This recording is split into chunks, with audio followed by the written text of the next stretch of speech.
Hey guys, Professor Bill, Comic Book University, and Batman issue number 12.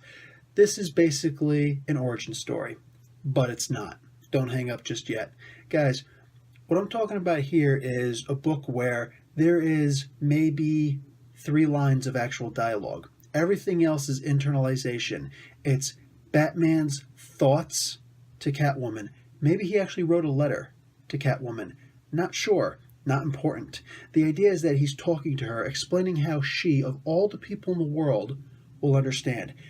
This is a comic that it's indescribable how good it explains who Batman really is. Guys, Batman's not just some guy who dresses in a bat costume and with the ears and the batarangs and the Batmobile and all this crazy stuff, even though that's exactly what he says that he is. Yeah, it could seem silly. Yes, you could laugh at him. He says as much in the comic, and he says, maybe one of these days, when I'm older, maybe I'll be able to sit back and laugh too with my mask on. Batman says how the mask under the mask is that of an adult, but in reality, he's still that little kid in the alley, seeing his parents gunned down right in front of him. I know a lot of people like to say, oh, well, Superman's family died and Martian Manhunter's family died. Lots of people's family died. Barry's mother died. Yeah. Lots of people's families died. But you know what? None of them were in the alley with him while it was happening, saw it happening, and was left just, oh no, what do I do now? And the guilt that he's the one who wanted to see this dumb movie, Mask of Zorro. That's not in the comic, but believe me, you want to see Mask of Zorro. Anyway, this is a really sad comic, and it's a very emboldening comic. You know, Batman often gets a lot of flack, because he's just this guy dressed in a bat suit. But to him, it's not a game. To him, this comic tells you why he made that vow.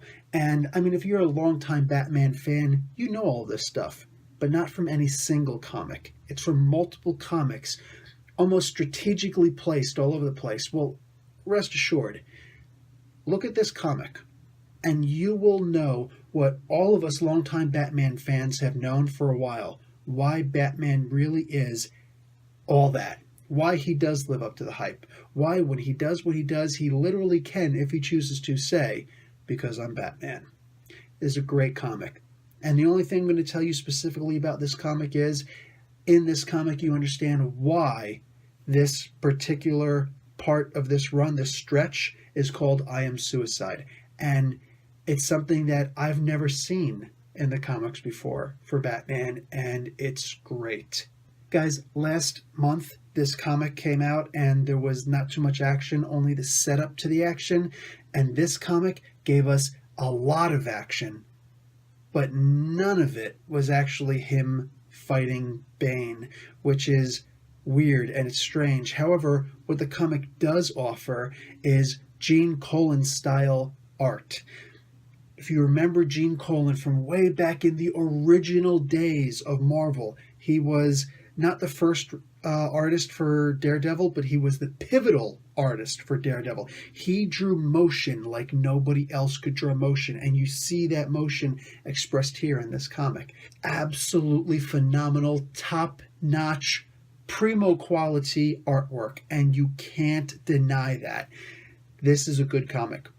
But since it didn't actually lead anywhere in the story itself, I can't give it that great of a grade, but I can say this much. This comic, at the very, very least, deserves a B+, because though it didn't further the story anymore, it did kind of stop the story in time. It's kind of like that moment in the Doctor Strange movie when the Ancient One is about to die, and she stretches that moment in time for so long.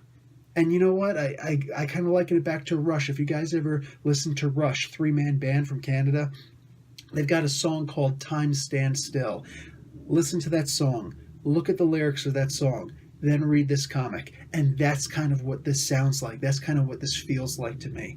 Literally, time stops so that Batman can just see his life go before his eyes. And the next comic indicates that Batman's not going to make it out of this in one piece. But let's find out, shall we? Guys, it's Professor Bill. Comic Book University, class dismissed.